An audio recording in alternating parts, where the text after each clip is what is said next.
What banks don't tell you about home loans in South Africa. Picture this, you get the call. The one you've been waiting for.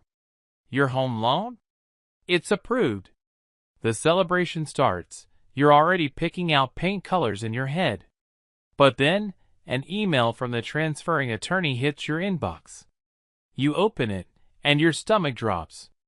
It's an invoice for tens of thousands of rands in fees you never even knew existed. All of a sudden, that dream feels like it's about to burst.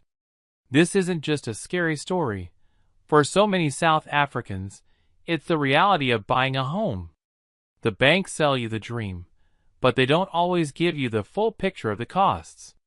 In this video, we are blowing the lid off every single hidden fee so that you can walk into your home purchase with your eyes wide open.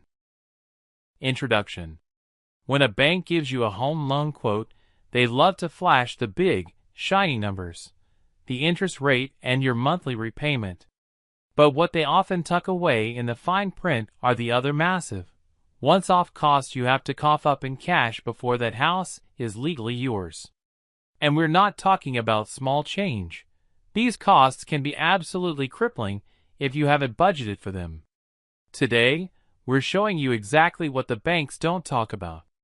We'll break down what these costs are, who gets the money, and roughly how much cash you need to have ready. Section 1. The Big One: Transfer Duty.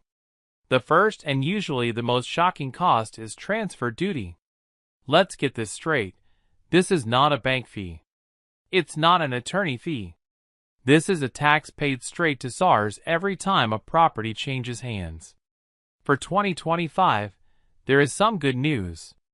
If the property you're buying is valued at $1.21 million or less, you pay zero transfer duty, which is a huge relief for many first-time buyers.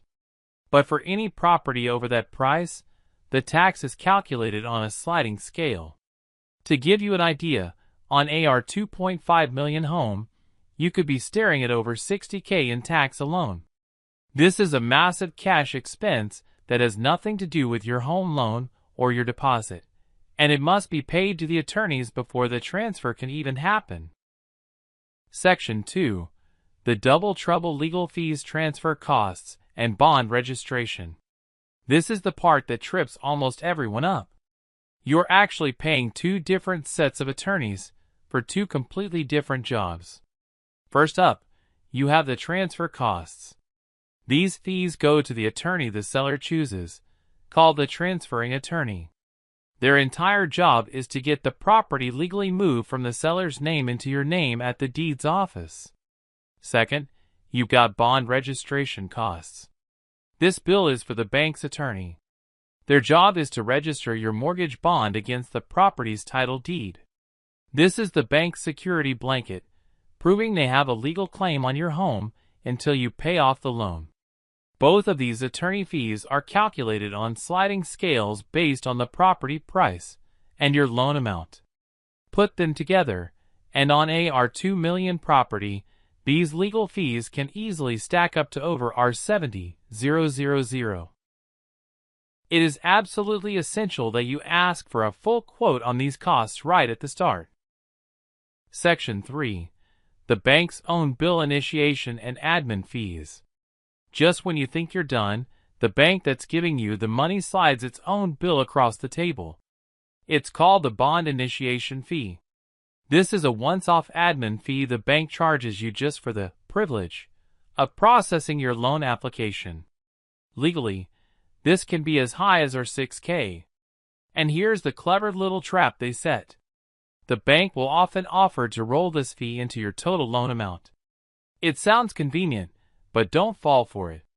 If you add it to your loan, you'll be paying interest on that $6,000 for the next 20 or 30 years, making it way more expensive in the long run.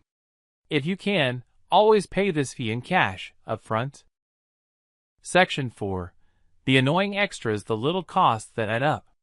On top of all the big expenses, there's a whole list of smaller fees that sting. You'll see charges from the attorneys for things like FICA checks, postage, and other admin tasks that can easily add another couple of thousand rand to your final bill. And there's more. The bank will not let the deal go through until you have building insurance in place. This is a non-negotiable monthly cost you have to budget for forever.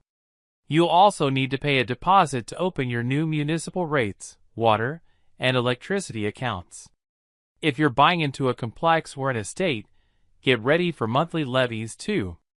As a rule of thumb, you need to budget an extra 8% to 10% of the property's purchase price to cover all of these costs.